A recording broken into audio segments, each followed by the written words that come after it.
এজন্য আল্লাহ তাআলা জানায় দেন, কুল্লু নাফসিন যায়িকাতুল মাউত, প্রত্যেকটা মানুষকে মৃত্যুর স্বাদ আস্বাদন করতেই হবে। কেন মৃত্যু? আল্লাহ তাআলা বলেন, মৃত্যুর মাধ্যমে তোমাদেরকে আমি একত্রিত করব, কিয়ামতের দিন সবাইরে জমা করব। ও আল্লাহ, কেন জমা করবেন? আল্লাহ তাআলা বলেন, ওয়া ইন্নামা তুওয়াফাউনা উজুরাকুম ইয়াউমাল কিয়ামাহ, কারণ ওই কিয়ামতের দিন প্রত্যেককে তার কর্মের পূর্ণ প্রতিদান আমি আল্লাহ দিয়ে দিব। ওই দিনের বিচারক কে? জোরে বলেন তো, আরো আস্তে কোন কে? আল্লাহ। দুনিয়ার বিচারক তো টাকা পয়সা খাইয়া পার্সিয়ালিটি করে, আল্লাহ তাআলা কি করবে? কেমন বিচার করবে আল্লাহ?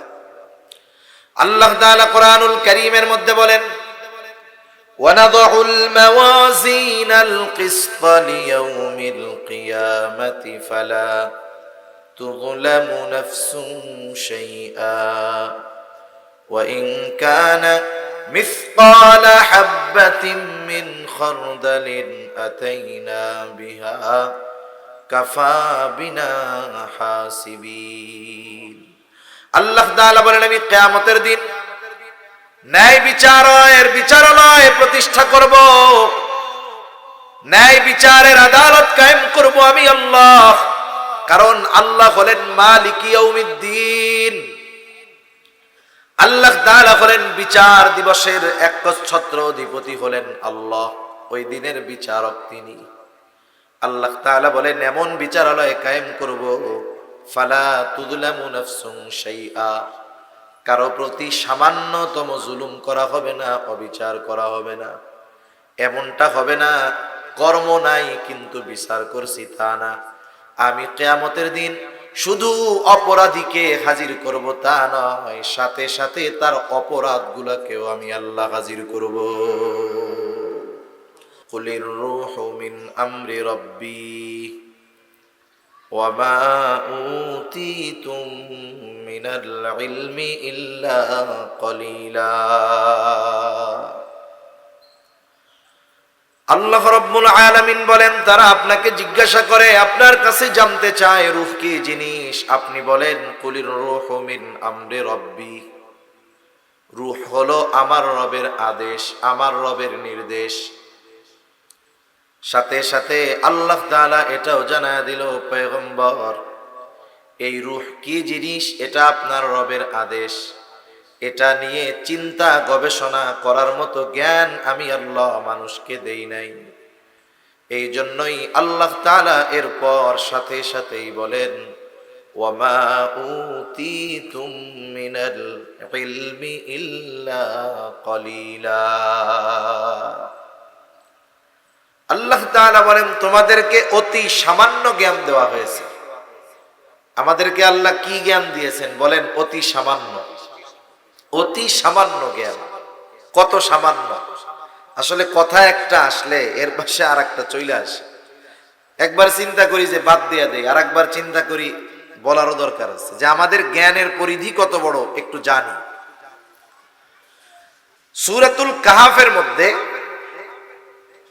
মূসা আলাইহিস সালাম আর খিজির আলাইহিস সালামের একটা সফরের ঘটনা আছে, শিক্ষা সফর। আপনাদের এলাকা থেকে ছাত্ররা, বিভিন্ন যুবকেরা মাঝে মধ্যে শিক্ষা সফরে যায় নাকি? এই সব হলো কুশিক্ষার সফর। কিসের সফর বলেন?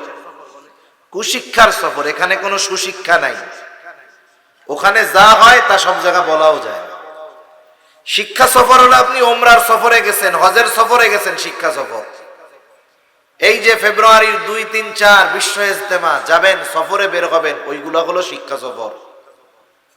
আর জাগতিক অধিকাংশ যে শিক্ষা সফরের নামে যায় এগুলা হলো কুশিক্ষার সফর, গোনার সফর, পাপের সফর। তা সফর শুরু হয়েছে কি দিয়া? দুইজনে সমুদ্র পাড়ি দেওয়ার জন্য একটা নৌকার মধ্যে উঠছে। নৌকার মধ্যে সমুদ্র পাড়ি দিবে, দুইজন উঠছে। হঠাৎ একটা দৃশ্যের দিকে দুইজনেরই নজর গেল। যারা সমুদ্র পথে সফর করেছেন, নদী পথে সফর করেছেন, তারা দেখে থাকবেন সমুদ্রের মধ্যে বিভিন্ন রকমের পাখি উড়ে, গাংচিল উড়ে, পাখি উড়ে। কিছু কিছু পাখি আছে যখন ওই পাখির পানি তৃষ্ণা পায়, সে উড়ন্ত অবস্থায় তার ঠোঁট পানির সাথে লাগায়া পানি পান করে। খিজির আলাইহিস সালাম মূসা আলাইহিস সালামকে ওই দৃশ্য দেখাইলেন। এরপরে খিজির আলাইহিস সালাম মূসা আলাইহিস সালামকে বলতেছে, ভাই মূসা, আল্লাহ তাআলার জ্ঞান যদি হয় এই সমগ্র সমুদ্র পরিমাণ, আল্লাহ তাআলার জ্ঞান যদি হয় এই সমুদ্রের সমগ্র পানির সমপরিমাণ, এই জ্ঞানের তুলনায় গোটা সৃষ্টি জগতের জ্ঞান হলো ওই পাখির ঠোঁটে যতটুকু পানি লেগে আছে তার চাইতেও অনেক কম। কথা বুঝেন নাই মনে হয়? বুঝতে পারছেন? তাইলে এই কথা শুনে সুবহানাল্লাহ মুখ দিয়ে বাইর হবে না তো বোবা মানুষের? একটু জোরে বলেন সুবহানাল্লাহ। আল্লাহর জ্ঞান যদি হয় সমুদ্র পরিমাণ, গোটা সৃষ্টি জগতের জ্ঞান হইল পাখির ঠোঁটে লেগে থাকা এক ফোঁটা পানির পরিমাণ। এই জ্ঞান গোটা সৃষ্টি জগতের মধ্যে আল্লাহ বন্টন করে দিছে, তাই দুনিয়ার মানুষের ঠেলায় অস্থির। তাহলে আল্লাহ তাআলা বললেন, রূহ হলো আপনার রবের আদেশ প্রত্যাদেশ। আমার রব যেমন চিরন্তন, রবের আদেশ নিষেধ আদেশ এগুলাও চিরন্তন, রবের কথাও চিরন্তন, কালামও চিরন্তন। এই যে কোরআনুল কারীম, এটা নশ্বর নাকি অবিনশ্বর, এই বিষয় নিয়ে ইমাম আহমদ ইবনে হাম্বলের উপরে কত জুলুম অত্যাচার। তিনি বলেছেন, আমার রব যেমন চিরন্তন, রবের আদেশ রবের কথা এই কোরআনও তেমন চিরন্তন। যেহেতু আমার রব চিরন্তন, রূহ হইল আমার রবের আদেশ, এই রূহটাও আল্লাহ তাআলা করেছেন চিরন্তন। রূহের কোনো ধ্বংস হবে না, শুধু রূহ স্থান পরিবর্তন করে। আল্লাহ সুবহানাহু ওয়া তাআলা হযরত আদম আলাইহিস সালাতু ওয়াস সালামের পৃষ্ঠদেশ থেকে কিয়ামত পর্যন্ত যত মানুষ আসবে, দুনিয়ায় যত মানুষ আছে, অতীতে যত মানুষ এসেছে, সব মানুষের রূহ আল্লাহ তাআলা একত্রে বাহির করেছেন। সব রূহগুলোকে একত্রে রেখেছেন যেই স্থানে, সেই স্থানের নাম হলো আলমে রূহ। তাহলে আমাদের রূহ প্রথমে যেই স্থানে ছিল সেটার নাম হলো রূহের জগৎ।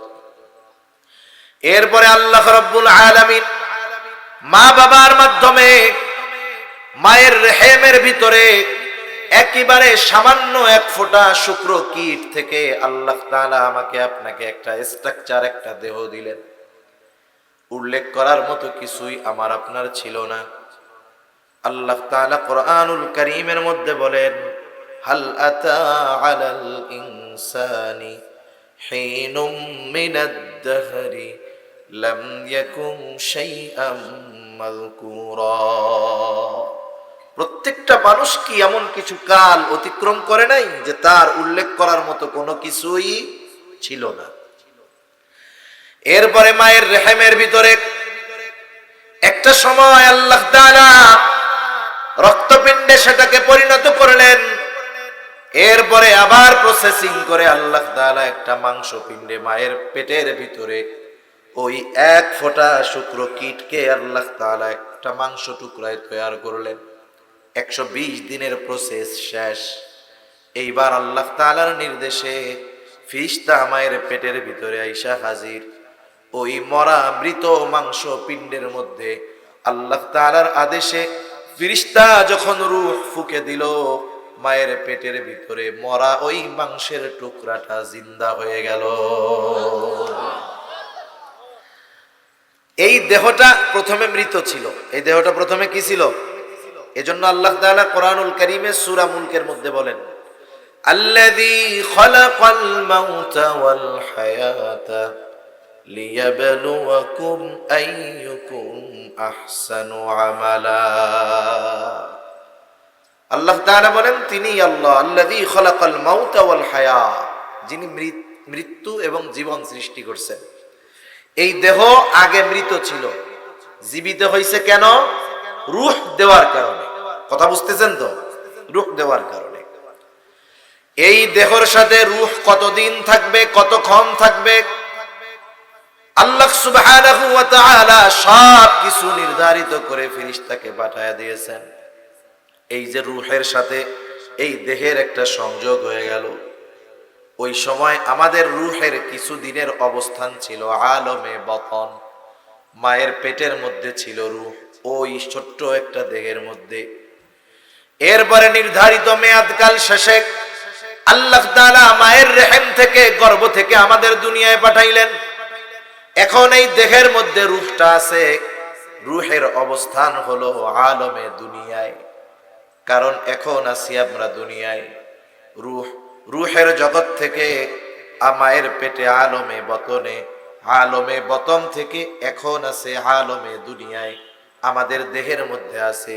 একটা নির্ধারিত সময় আসবে, আল্লাহ তাআলার নির্দেশ, এইবার এই রূহ আমার আপনার দেহের সাথে আর থাকবে না। আল্লাহ তাআলা আমাদের প্রত্যেকের হায়াতকে লিমিট নির্ধারিত করে দিয়েছেন। এই যে পানির বোতলটা আছে, এই পানির বোতলের মধ্যে কিছু কথা লেখা আছে। একটা লেখা আছে উৎপাদনের তারিখ, আর একটা লেখা আছে মেয়াদ, আর একটা আছে তার ব্যাচ নম্বর। মেয়াদটা দেওয়া হলো ৩/৯/২৪ সাল। বলেন তো, আপনি যদি বোতলের মধ্যে বাজারে কিনতে গিয়া দেখেন এইটার মেয়াদ শেষ হয়ে গেছে, পানির দাম ১৫ টাকা, মেয়াদ যদি শেষ হয়ে যায়, এই ১৫ টাকার পানি আপনি ৫ টাকা দিয়ে কিনবেন নাকি? আপনি বুঝতে পারতেছেন, দেখতে পারতেছেন মেয়াদ শেষ, এই জন্য এটার কোনো দাম। আমার আপনারও একটা নির্দিষ্ট মেয়াদ আছে, কিন্তু দেখা যায় না। মেয়াদ ফুরায় গেলে এই পানির বোতলের যেমন কোনো দাম নাই, মেয়াদ যখন আমার আপনার হায়াতের ফুরায় যাবে, আমার আপনারও দাম নাই।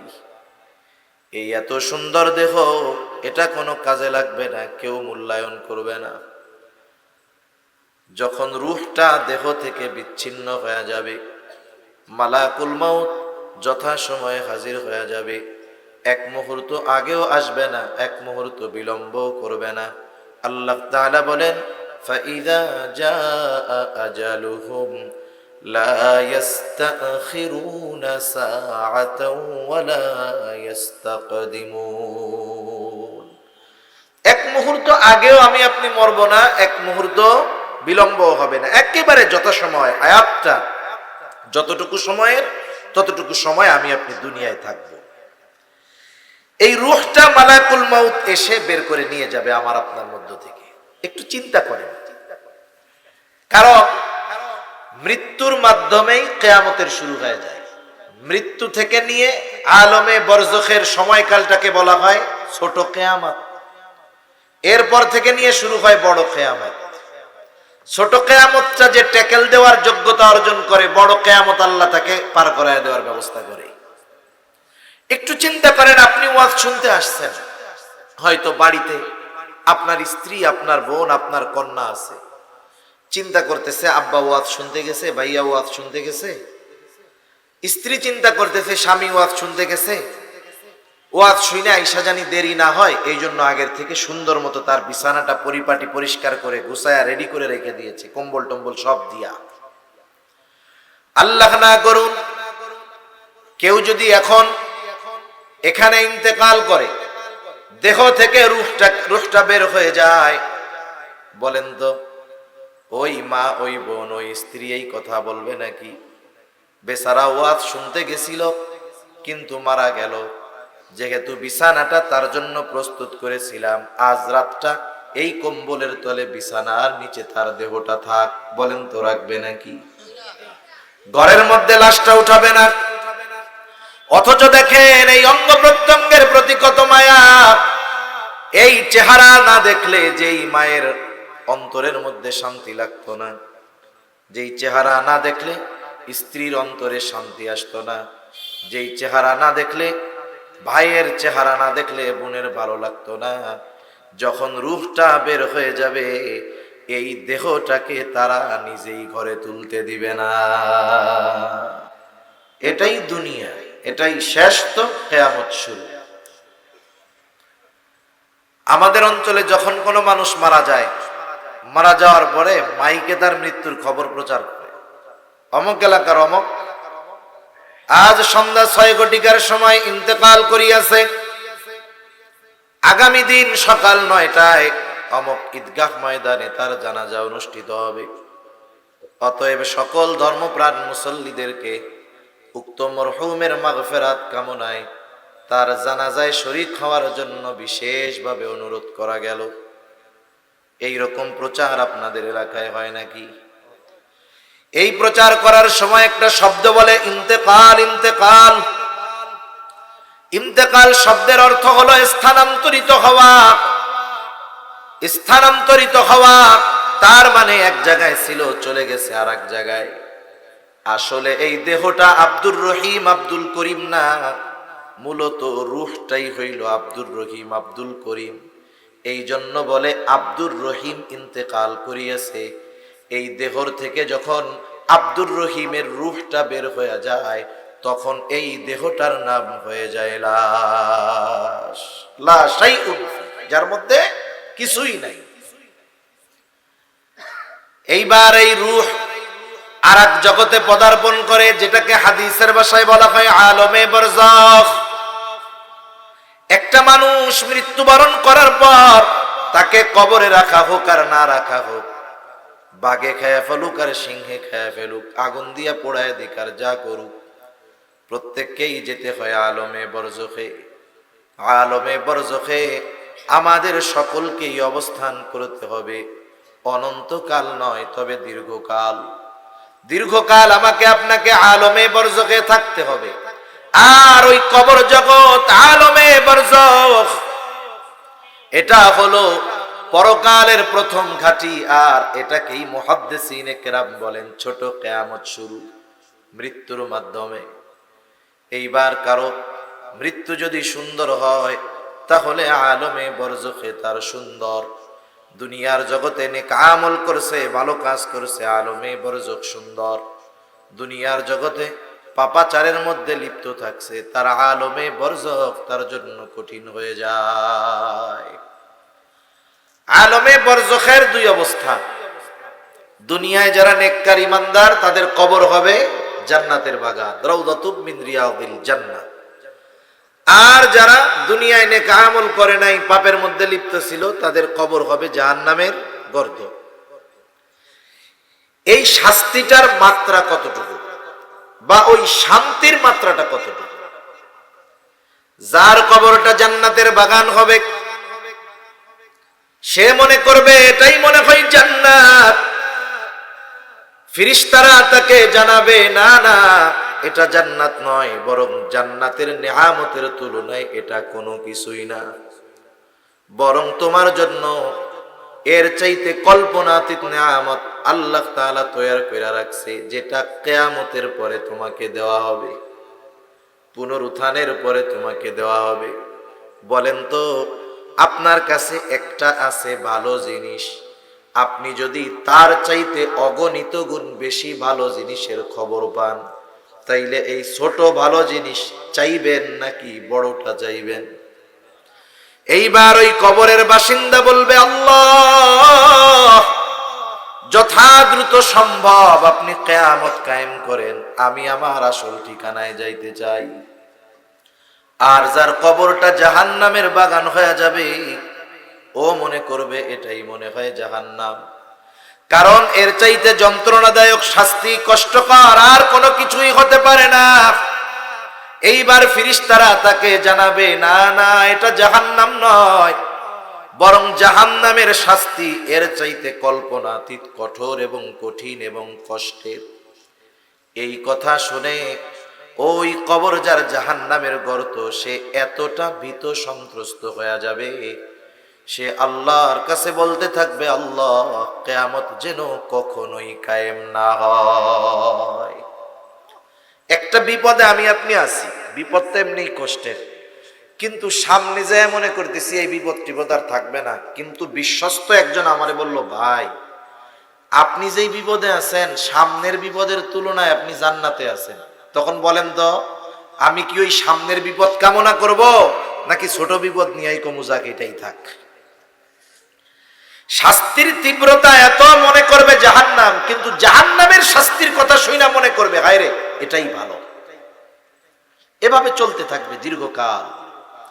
এক সময় সিংগায় ফুৎকারের মাধ্যমে মানুষের আলমে বরজখে অবস্থানের মেয়াদকাল শেষ হবে।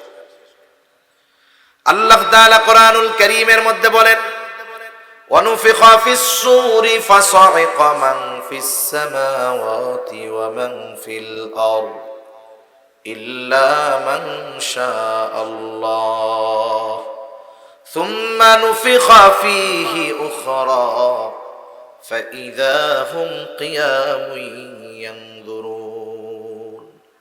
আল্লাহ রাব্বুল আলামিন বলেন, প্রথমবার যখন সিংহায় ফুৎকার দেওয়া হবে, ফাসাইকা মান ফিস সামাওয়াতি ওয়া মান ফিল আরদ, আসমান এবং জমিনের মাঝে যত প্রাণী আছে, যত প্রাণ আছে, সব ওই আওয়াজের তীব্রতায় অজ্ঞান হয়ে যাবে।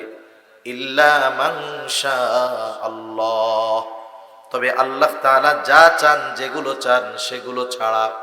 মুফাসসিরিনে কেরাম বলেন, ওই আওয়াজে প্রথমে সব মানুষেরা অজ্ঞান হবে, এরপরে তাদের মৃত্যু ঘটবে। এই মৃত্যুর মাধ্যমে দুনিয়ার জগতে মানব জাতির অবস্থানের মেয়াদকাল শেষ হবে।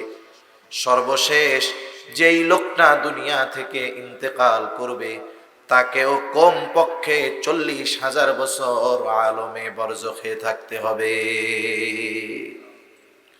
প্রথম সিংহায় ফুৎকারের মাধ্যমে মানব জাতির এই দুনিয়ার অবস্থানের মেয়াদকাল শেষ। আল্লাহ তাআলা বলেন, সুম্মা নুফিখা ফীহি উখরা ফাইযা হুম কিয়ামুন ইয়ানজুরুন, অতঃপর পুনরায় আবার সিংহায় ফুৎকার দেওয়া হবে। এই সুম্মা অতঃপরের মধ্যে পার হবে কমপক্ষে 40,000 বছর। কত বছর জোরে বলেন? 40,000 বছর পার হয়ে যাবে। আল্লাহ তাআলা বলেন, সুম্মা নুফিখা ফীহি উখরা ফাইযা হুম কিয়ামুন ইয়ানজুরুন, অতঃপর যখন সিংহায় ফুৎকার দেওয়া হবে, প্রত্যেকের অবস্থান স্থল থেকে উঠে দাঁড়ায়া যাবে। ফাইযা হুম কিয়ামুন ইয়ানজুরুন, শুধু দাঁড়াবে তা নয়, ডানে বামে শুধু তাকায়া দেখতে থাকবে, কি হচ্ছে এইগুলো, কি হচ্ছে এগুলো। ওইটা কি বলবে?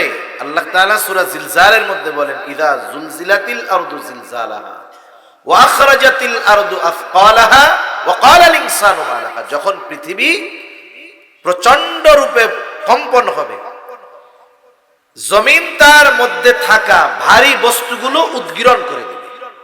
মুফাসসিরিনে কেরাম বলেন, এর দ্বারা মানুষের দেহ, লাশ, অথবা এমনটা হতে পারে যে মাটির তলে যত খনিজ পদার্থ আছে, স্বর্ণের খনি, হীরার খনি, সব উদ্গীরণ করে দেবে।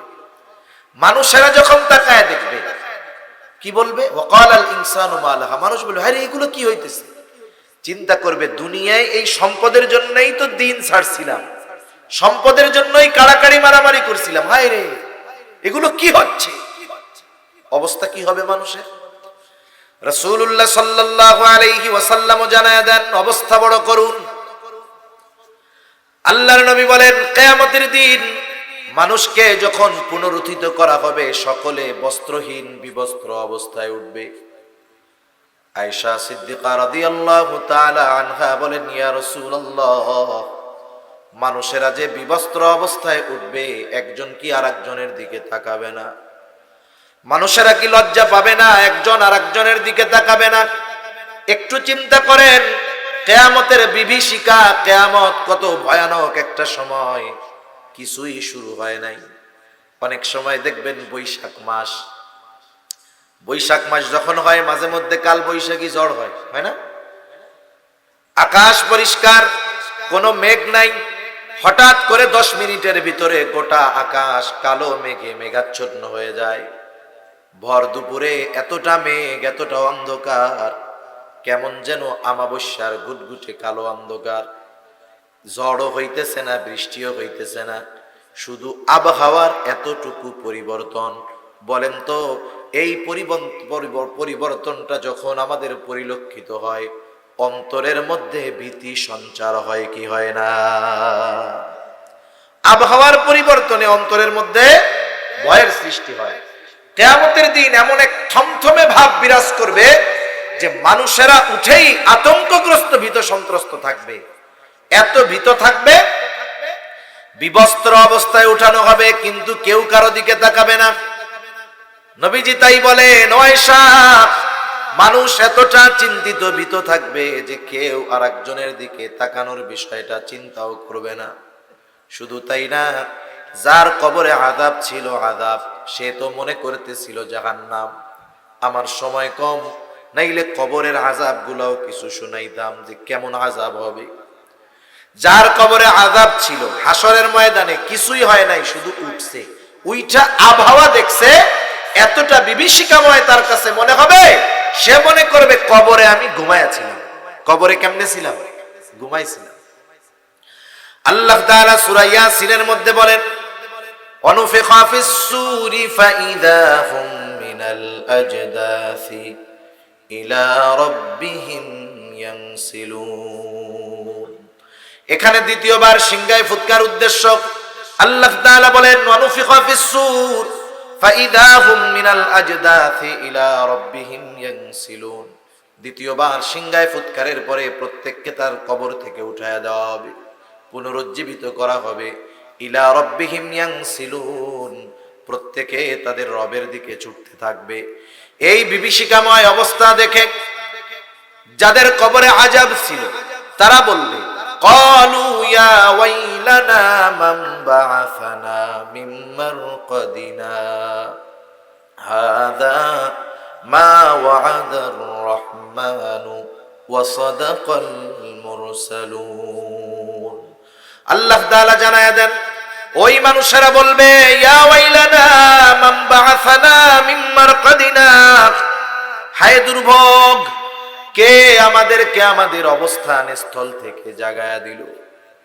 বলেন তো, মানুষ যদি ঘুমায় তাইলে জাগানো যায়? ওরা মনে করবে আমরা ঘুমাইছিলাম, কে আমাদেরকে ঘুম থেকে জাগায়া দিল।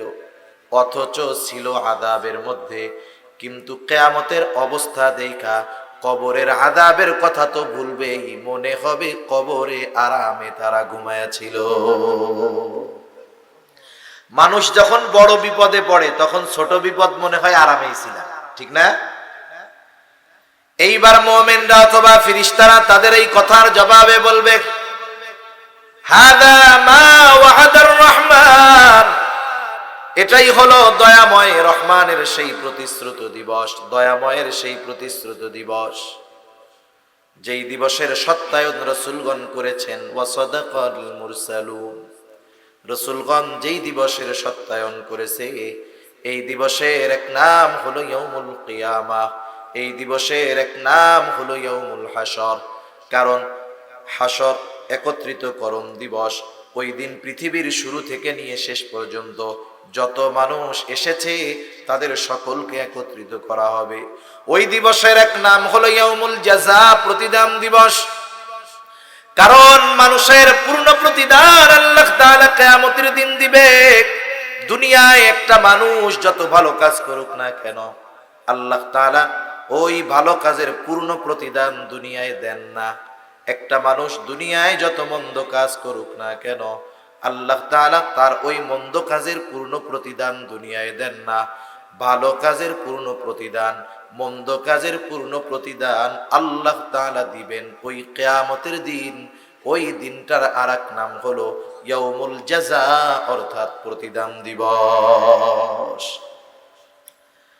যদি আল্লাহ কিয়ামত কায়েম না করত, তাইলে মুমিনদের উপরে বেইনসাফি করা হইতো, মুমিনদের উপরে বেইনসাফি করা হইতো। আল্লাহ তো বেইনসাফি করেন না।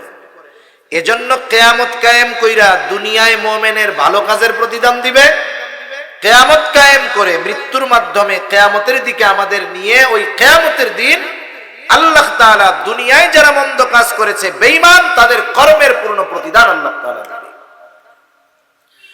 এজন্য আল্লাহ তাআলা জানায়া দেন, কুল্লু নাফসিন যায়িকাতুল মাউত, প্রত্যেকটা মানুষকে মৃত্যুর স্বাদ আস্বাদন করতেই হবে। কেন মৃত্যু?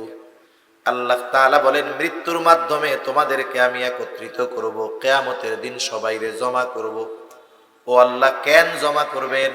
আল্লাহ তাআলা বলেন ওয়া ইন্নামা তুওয়াফাউনা উজুরাকুম ইয়াউমাল কিয়ামাহ, কারণ ওই কিয়ামতের দিন প্রত্যেককে তার কর্মের পূর্ণ প্রতিদান আমি আল্লাহ দিয়ে দিব। ওই দিনের বিচারক কে? জোরে বলেন তো, আরো আস্তে কোন কে? আল্লাহ। দুনিয়ার বিচারক তো টাকা পয়সা খাইয়া পার্সিয়ালিটি করে, আল্লাহ তাআলা কি করবে? কেমন বিচার করবে আল্লাহ? আল্লাহ তাআলা কোরআনুল কারীমের মধ্যে বলেন وَنَضَعُ الْمَوَازِينَ الْقِسْطَ لِيَوْمِ الْقِيَامَةِ فَلَا تُظْلَمُ نَفْسٌ شَيْئًا وَإِنْ كَانَ مِثْقَالَ حَبَّةٍ مِّنْ خَرْدَلٍ أَتَيْنَا بِهَا كَفَى بِنَا حَاسِبِينَ। আল্লাহ তাআলা বলেন আমি কিয়ামতের দিন ন্যায় বিচারের বিচারালয় প্রতিষ্ঠা করব, ন্যায় বিচারের আদালত কায়েম করব আমি আল্লাহ। কারণ আল্লাহ হলেন মালিক ইয়াউমিদ্দিন, আল্লাহ তাআলা হলেন বিচার দিবসের একচ্ছত্র অধিপতি হলেন আল্লাহ, ওই দিনের বিচারক তিনি। আল্লাহ তাআলা বলেন এমন বিচারালয় কায়েম করব ফালা তুযলামু নাফসুন শাইআ, কারো প্রতি সামান্যতম জুলুম করা হবে না, অবিচার করা হবে না। এমনটা হবে না কর্ম নাই কিন্তু বিচার করছি তা না। আমি কিয়ামতের দিন শুধু অপরাধীকে হাজির করব তা নয়, সাথে সাথে তার অপরাধগুলোকেও আমি আল্লাহ হাজির করব। ওয়া ইন কানা মিসকালা হাববাতিন মিন খারদালিন আতাইনা বিহা, সে যদি দুনিয়াতে সরিষা দানা পরিমাণ কোনো আমল করে আতাইনা বিহা, ওইটা সহ আমি আল্লাহ তাকে হাজির করব। সুবহানাল্লাহ বলেন। হযরত লোকমান তার ছেলেরে উপদেশ দিচ্ছে, ইয়া বুনাইয়া ইন্নাহা ইন তাকু মিসকালা হাববাতিন মিন খারদালিন ফাতাকুন ফি সখরাতিন আও ফিস সামাওয়াতি আও ফিল আরদি ইয়াতি বিহাল্লাহ ইন্নাল্লাহা লাতীফুন খাবীর।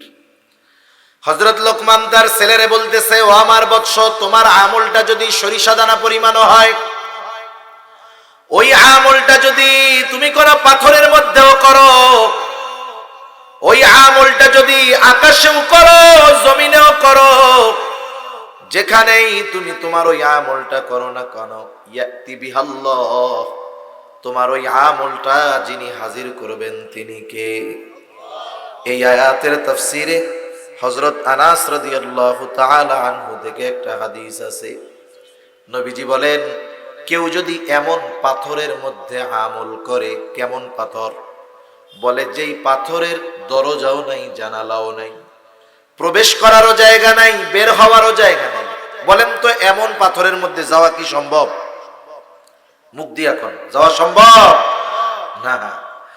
এই অসম্ভবকে কেউ যদি সম্ভব করে, আর ওই পাথরের মধ্যে গিয়ে যদি কোনো আমল করে একেবারে সরিষা দানা পরিমাণ, নবীজি বলেন ওই আমলটাও আল্লাহ হাজির তো করবেন, যে করছেন তারে সহ হাজির করবে। সুবহান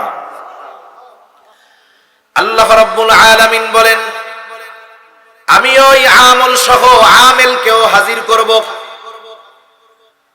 শুধু তাই না, হাজির করব তা নয়, আমি আল্লাহ তার কর্মের হিসাব নিব। এত মানুষের হিসাব আল্লাহ তাআলা কেমনে নিবে? আল্লাহ তাআলা বলেন, চিন্তা কইরো না, কাফা বিনা হাসিবিন, এই সব মানুষের হিসাব নেওয়ার জন্য আমি আল্লাহ যথেষ্ট। কিয়ামতের দিন কয়েকটা সময় মানুষ সবচাইতে চিন্তিত থাকবে, ভীত থাকবে। এর মধ্যে একটা সময় হলো যখন ঘোষণা হবে এখন সকলের আমল নামা সকলের কাছে দিয়ে দেওয়া হবে, ফাইল পৌঁছায়া যাবে। আমি দুনিয়ায় কি আমল করছি, আমার আমলের A to Z আমাকে জানানো হবে, আর আমল নামা দেখা আমি বুঝতে পারবো যে আমার প্রতিদান আজকে কি হবে। পরীক্ষার খাতা যখন দেয়, এখন তো খাতা দেয় না, শুধু মার্ক জানায় দেয়। আগে যখন পরীক্ষার খাতা, স্কুলে আগে খাতাটাই দিয়ে দিত, এখন স্যার খাতা দেওয়ার পরে স্যারের কি বলার দরকার ছিল? তুমি ফেল, তুমি পাস, বলার দরকার ছিল নাকি? ছিল না তো। খাতা দেখেই বুঝতে পারছে যে আমি 2টা ঘোড়ার ডিম পাইছি। ঘোড়ার ডিম বাস্তবে নাই, কিন্তু খাতার মধ্যে পাওয়া যেত আর কি। আমি পাস করছি না ফেল করছি, প্রত্যেকে নিজের খাতা দেখে বুঝতে পারতো না?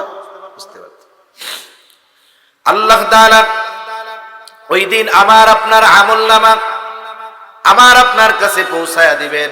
আমলনামা কিন্তু এখন লেখা চলতেছে, লেখা। ফেরেশতারা আমার আপনার সাথে আছে, আমার আপনার কর্মগুলো ফাইল আকারে তারা তৈরি করতেছে। ওই ফাইল দেওয়া হবে কিয়ামতের দিন। এই আমলনামা দেওয়ার ঘোষণা যখন দেওয়া হবে, সকলেই ভীত সন্ত্রস্ত থাকবে, সর্বোচ্চ চিন্তায় চিন্তিত থাকবে। কারণ সকলেই জানে যদি ডান হাতে আমলনামা পাই কামিয়াব, আর যদি বাম হাতে আমলনামা আসে তাহলে সব কিছু শেষ। এইবার আল্লাহ তাআলা আমলনামাগুলো ছেড়ে দিবে। প্রত্যেকের আমলনামা যথাযথভাবে তার কাছে গিয়ে উপস্থিত হবে। আমারটা আপনার কাছে, আপনারটা আমার কাছে আসবে, বিষয়টা এমন নয়। একদল মানুষ ডান হাতে আমলনামা পাবে, তাকে সামনে দিয়ে ডান হাতে আমলনামা দেওয়া হবে।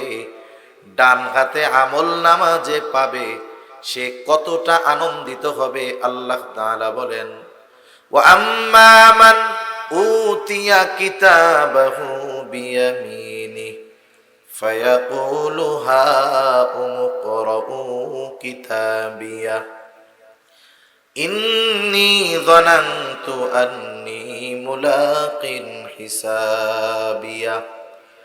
ডান হাতে যে আমলনামা পাবে, আমলনামা পেয়ে সে অন্যান্য মানুষদেরকে বলবে, হাউম ইকরাউ কিতাবিয়া, এই তো আমার কিতাব, এই তো আমার আমলনামা, তোমরা পড়ো আমার কিতাব, পড়ো আমার আমলনামা। সে ডান হাতে আমলনামা পাবার কারণটাও বইলা দিবে। সে বলবে, ইন্নী যানানতু আন্নী মুলাকিন হিসাবিয়া। সে বলবে, আমি এই ব্যাপারে দৃঢ় ঈমান রাখতাম, ধারণা রাখতাম যে আমাকে আমার কর্মের হিসাবের জন্য আল্লাহর সাথে মুলাকাত করতে হবে। ওই বিশ্বাস ছিল তার দুনিয়ায়, যে আমি দুনিয়ায় যেই কর্ম করতেছি, দুনিয়ার মানুষের চোখ ফাঁকি দেওয়া যাইতে পারে, কিন্তু এই কর্মের হিসাবের জন্য আল্লাহর সামনে আমাকে দাঁড়াতে হবে। মনে রাখবেন, দুনিয়ায় এই ভয় যার মধ্যে নাই, তার কিয়ামত পর্যন্ত যদি হায়াত পায় তার পরিবর্তন সম্ভব না। সেজন্য কিয়ামতে যে আমার হিসাব আল্লাহর সামনে দিতে হবে, এই বিশ্বাস আমাদের অন্তরের মধ্যে যথাযথভাবে গেঁথে রাখতে হবে। এই বিশ্বাসে যদি ত্রুটি হয় বা এটা যদি কেউ অবিশ্বাস করে, সে তো বেঈমান। কারণ ঈমানের 6টি ভিত্তি, এর মধ্যে একটি ভিত্তি, একটি হলো ওয়াল ইয়াউমিল আখির, আখিরাত পরকালের উপরে বিশ্বাস রাখা। আবার একদল বাম হাতে আমলনামা পাবে। বাম হাতে যে আমলনামা পাবে তাকে আমলনামা সামনাসামনি দেওয়া হবে না, বাম হাতটা বুকের মধ্যে দিয়ে চিরে পেছন দিকে নেওয়া হবে। এরপরে তাকে বাম হাতে আমলনামা দেওয়া হবে। আমলনামা পাবার পর সে বলবে, ওয়া আম্মা মান উতিয়া কিতাবাহু বিশিমালি ফায়াকুলু ইয়া লাইতানি লাম উতা কিতাবিয়া ওয়া লাম আদরি মা হিসাবিয়া ইয়া লাইতাহা কানাতিল কাদিয়া মা আগনা আন্নি মালিয়া হালাকা আন্নি সুলতানিয়া খুযূহু ফাগুল্লুহু সুম্মাল জাহিমা সাল্লুহু সুম্মা ফি সিলসিলাতিন যারউহা সাবউনা যিরাআন ফাসলুকুহু। বাম হাতে আমলনামা পায়া সে বলবে, ইয়া লাইতানি লাম উতা কিতাবিয়া, হায় দুর্ভোগ, আমি যদি এই আমলনামা না পাইতাম। ইয়া লাইতানি লাম উতা কিতাবিয়া, আমি যদি এই কিতাব না পাইতাম কতই না ভালো হতো। শুধু তাই না, আমলনামা যখন সকলের হাতে পৌঁছায়া যাবে, আমলনামা যেই ভাষাতেই লেখা হোক না কেন, ওই মানুষটা দুনিয়ায় মূর্খ হোক না কেন, প্রত্যেককে তারা আমলনামা পড়বার যোগ্যতা যিনি দান করবেন তিনি কে? আমলনামা হাতে পৌঁছায় যাবার পরে আল্লাহ তাআলা বলবেন, ইকরা কিতাবাক কাফা বিনাফসিকাল ইয়াওমা আলাইকা হাসিবা। তুমি পড়ো তোমার কিতাব, তুমি পড়ো তোমার আমলনামা, তোমার নিজের হিসাবের জন্য তুমি নিজেই যথেষ্ট। পরীক্ষার সময়, রেজাল্ট দেওয়ার সময় খাতা হাতে দিয়া স্যার যেমন বলতো, প্রত্যেকের খাতা দেখো কি লেখছো। যে পাশ করছে সে আনন্দিত হয়, আর যে ফেল করছে সে ব্যথিত হয়, লজ্জিত হয়, আফসোস কইরা বলে, আহারে এই জায়গায় কেন যে ভুলে মাইনাস দিছিলাম, প্লাস দিলেই তো অঙ্কটা হয়ে যাইতো। ওই বাম হাতে আমলনামা পাওয়া লোকটা বলবে, ইয়া লাইতানি লাম উতা কিতাবিয়া, হায় দুর্ভোগ, আমি যদি এই কিতাবটা না পাইতাম। ও তো পড়তে পারবে, পয়রা আফসোসের সাথে বলবে, মালি হাদাল কিতাব লা ইউগাদিরু সগীরাতান ওয়ালা কাবীরাতান ইল্লা আহসাহা। কেমন আজীব কিতাব, যে ছোট বড় একটা বিষয় বাদ যায় নাই, যেটা আমার মনে নাই ওইটাও আল্লাহ তাআলা লেখা রাখতেছে, কিয়ামতের দিন দেখা যাবে যে কি করছিলাম আমি। এইবার ওই বাম হাতে আমলনামা পাওয়া লোকটা বলবে, আমি যদি এই কিতাব না পাইতাম কতই না ভালো হতো। ওয়ালাম আদরি মা হিসাবিয়া, আমি যদি আমার এই হিসাবটা না জানতাম কতই না ভালো হতো। ইয়া লাইতাহা কানাতিল কাদিয়া, হায়রে আমার যদি ওই প্রথম মৃত্যুটাই চূড়ান্ত মৃত্যু হইতো কতই না ভালো হইতো। আমি যদি ওই সময় নিঃশেষ হয়ে যাইতাম কতই না ভালো হইতো।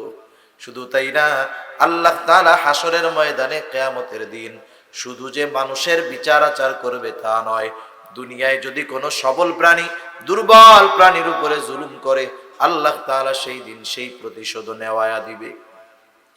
হাসরের দিন ওই দুর্বল প্রাণীটা সবল প্রাণীর উপর প্রতিশোধ নিবে। যখন বিচার আচার হয়ে যাবে, এই সমস্ত চতুষ্পদ জানোয়ারের আল্লাহ তাআলা তাদেরকে বলবেন, মাটি হয়ে যাও। এইবার সব প্রাণী মাটি হয়ে যাবে। কাফেররা যখন এই দৃশ্য দেখবে, আফসোস করে বলবে, ওয়ায়াকুলুল কাফিরু ইয়া লাইতানি কুনতু তুরাবা, হায় দুর্ভোগ, আমরাও যদি এদের মতো মাটি হয়ে যাইতাম কতই না ভালো হতো। বলেন তো, ওই কিয়ামতের দিন মানুষ বিভিন্ন বিষয়ে আফসোস করবে ঠিক, কিন্তু ওই দিন কারো কিছু করার থাকবে নাকি? কিছুই করার থাকবে না। এজন্য ওই কঠিন বিভীষিকাময় কিয়ামতের ময়দানে যেন আমাদেরকে ধরা পড়ে যেতে না হয়, এজন্য এই দুনিয়ায় প্রস্তুতি গ্রহণ করার দরকার আছে না নাই? আছে। মনে রাখবেন, ডান হাতে আমলনামা যদি পাওয়া যায় তাইলে তো পাস। আর ডান হাতে আমলনামা পাবার অন্যতম শর্ত হলো আমাকে আপনাকে কিয়ামতের প্রতি দৃঢ় বিশ্বাসী হতে হবে। সাথে সাথে এই চিন্তা সব সময় অন্তরে রাখতে হবে, আমি গুনাহ যেখানেই করি না কেন, আমার এই কর্মের হিসাব দুনিয়ার কারো কাছে না দেওয়া লাগলেও কার কাছে দিতে হবে? জোরে বলেন, আল্লাহর কাছে দিতে হবে। তাহলে কি হবে? ওই কিয়ামতের দিনটা মুমিনের জন্য আসান করে দিবে আল্লাহ, সহজ করে দিবে। আর যারা দুনিয়ায় নেক কাজ করলো না, ভালো কাজ করলো না, এদের জন্য ওই দিনটা তো দীর্ঘ এক দিন হবে। আল্লাহ তাআলা বলেন, ইয়াউমান কানা মিকদারুহু 50000 সানা, ওই দিনের এক একটা মেয়াদ হবে দুনিয়ার 50,000 বছরের সমান। ওই দিনের অবস্থা কি হবে? আজকে সূর্য 9 কোটি 30 লক্ষ মাইল দূরে, 9 কোটি 30 লক্ষ মাইল দূরে। সূর্যের আলো, সূর্যের যেই দিকটা শীতল সেই দিকটা পৃথিবীর দিকে দেওয়া, গরম দিকটা উপরের দিক। ও এত বেশি গরমের সময় কি কষ্ট হয় এটা তো আমরা টের পাই। আরব দেশে কত কষ্ট হয়। 9 কোটি 30 লক্ষ মাইল দূর থেকে সূর্যের আলো সরাসরি দুনিয়ায় আসে না। এর আগে আল্লাহ তাআলা সূর্যের আলোকে বিভিন্নভাবে প্রসেস করেন, ফিল্টারিং করেন। সূর্যের ক্ষতিকারক জিনিসগুলোকে আল্লাহ তাআলা সাইকা টাইকা যেই আলো দুনিয়ায় আসে ওটা আমাদের জন্য ভিটামিন ডি হয়ে যায়। সুবহানাল্লাহ। ওই সূর্যটা সেই দিন একেবারে কাছে থাকবে, সূর্যের গরম দিকটা আমাদের দিকে দেওয়া থাকবে। মানুষের মগজ ওই তাপে, ভাত যেমন যখন সিদ্ধ হয় টকবক করতে থাকে, মগজ এরকম টকবক করতে থাকবে, পড়তে থাকবে।